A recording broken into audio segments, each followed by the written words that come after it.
Hey, Glenn, thanks for doing this. Hey. Spec bet me $10 to ask you who is starting in net tomorrow night. I'm kidding. Well, let's see. Yeah. I want to ask about the power play. From the start of the year to now, there was a bit of a process at the beginning to get things squared away with Tyson Barrie. What's the biggest difference that you see game in, game out now with your power play that needed time to develop with him back there?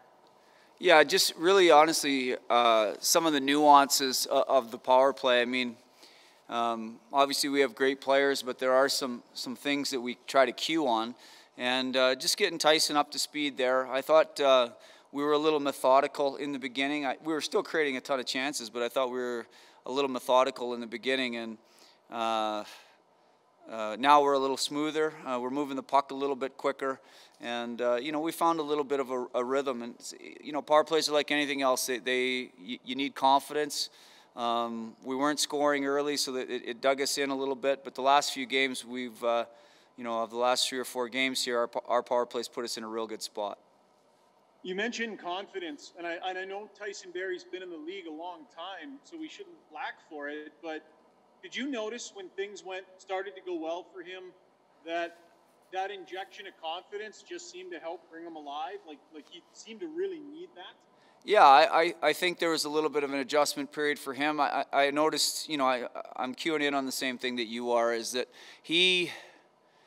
his play got better as his confidence grew, and then even as he got elevated with Barrie's injury, he got more ice time, and I think the power play was probably the initial catalyst of that. Is our power play got clicking, especially that 4-goal game in Ottawa, and then his game has grown. And confidence is important for every player in the league, and it's underrated sometimes. It's hard to give a player, but when they get it, it's something they can ride for a while.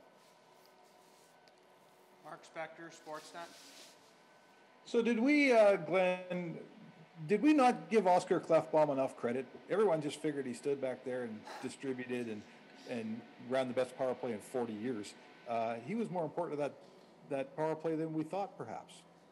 Oh, 100% he was. And you don't have to go any further than Connor, Leon, and Nuge and ask them and of how important he was. I would think that the 2 years that I've been here with that power play, from Clef's first year to his second year, the year that we were nearly 30% there, he just made every right decision.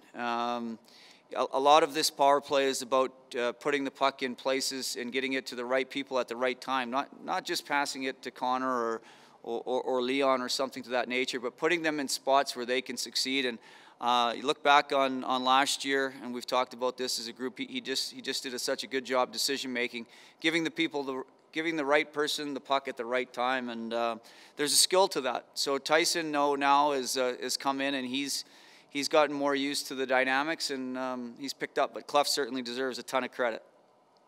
So tell me about the Leafs. Like the whole country, and certainly Leafs fans and Oilers fans anyway, are pumped, right?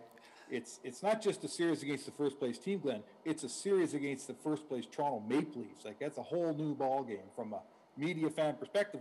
What about in the dressing room? What about in the coaches? Is it a bigger deal because it's Toronto? No, not really. Honestly, no, not really. For us, I think it's great that the fans see it as a series against Toronto. I think as coaches, we saw this last series against Vancouver as a chance to get some separation, and we see this next series against Toronto as a chance. It's a series for first place. So I don't think it would matter who was in that spot. We know we're only 4 points behind, and for us, that's how we're kind of looking at it. Reed Wilkins, 630 Chad.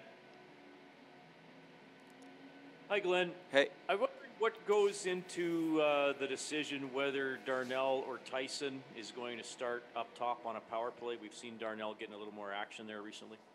Yeah. It's basically this, is we're probably going to roll out 2/3 of the time we're going to roll out Tyson, and 1/3 of the time we're going to roll out Doc. That's kind of the initial plan, but then game to game that can change a little bit because there are different looks that a lefty provides that power play up top. There's different options that he provides. So when you're playing these little mini series, it's good to have another option. So it's like another little tool in your tool belt so that you're not as predictable, because teams, do such a good job pre-scouting from one night to the next that, our game plan going into the season right from training camp was to have Doc involved in the power play, because for that reason. We knew there's these little mini sets, little type of mini playoffs, and we didn't want teams to, we wanted to be a little bit unpredictable when we played them. So that's really the thought process that goes in. If we see something that is more conducive to the lefty up top there, we'll put Doc in. Both your net front guys scored last night. We've seen Chase on there a lot, and I think we know what he does well there. Can you sort of expand on why he's always an option there? And is Jesse making some big strides in that direction? Yeah, I think we've got some real good things going on here. Chaser's played that role obviously for 3 seasons now here in this is going into the 3rd in Edmonton, and he, I've had him at a couple stops in Dallas and Calgary, and what he's very good at, he's very good around the net. He's very good around little plays. He's, you see on a lot of those goals, he's in the goalie's eyes. He's can make some plays in tight spaces. You saw the little goal last night. And then, what we've been doing with Jesse is, Jesse's kind of been learning a little bit, watching some video and taking a look at the power play. And, if we can get him in there and get him some reps too and improve his game around the net, we're developing, another good player there. So second unit doesn't get much ice time, so we don't have a lot of time to do that there. So giving him spot duty here and there is something that's going to help him develop. Bob Stauffer, 630 Chad. Hey, Glenn.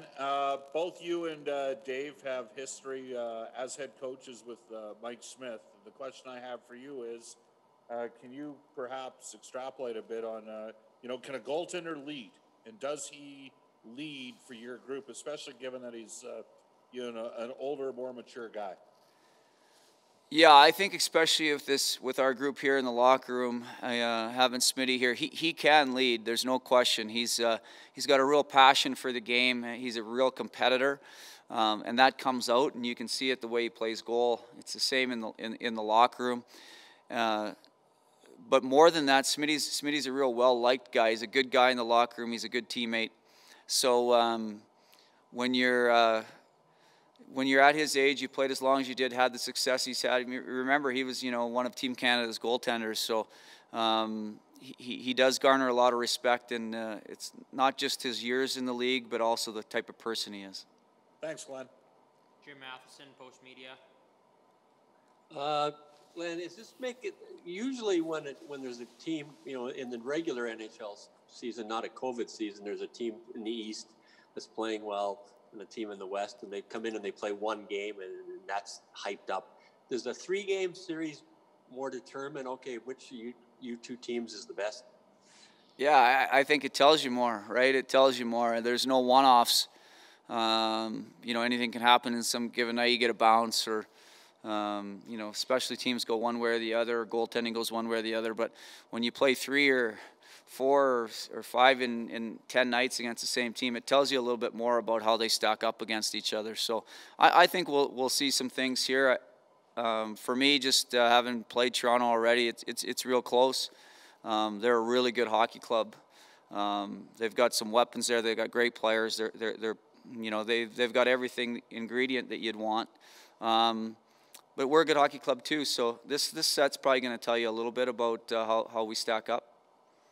And most fans, when they see Edmonton play Toronto, they expect with all the offense, it's going to be 6-5. But the games against Toronto have been lower scoring. Is that because both teams fear the other team's offense, and it becomes more of a tight checking? Yeah, it does. It does, because both teams know. For instance, we can't kill 7 power plays a night against Toronto, because they just get those top players on the ice so much, and they probably think the same thing. So then now the penalties become something that's in the back of every player's mind, so it gets tight there. Nobody wants to be embarrassed. So you got these young guys that are elite players in our league now, and they're going to play hard against each other. So they're going to play tight. So yeah, I think maybe these 3 games, maybe 1 game will get away, but you can see these guys, they're dug in. They're dug in to play against each other, and it's a little bit of playoff hockey, so that's why you get the low scoring. Paul Gazzola, Oilers.com. Hey, Gully.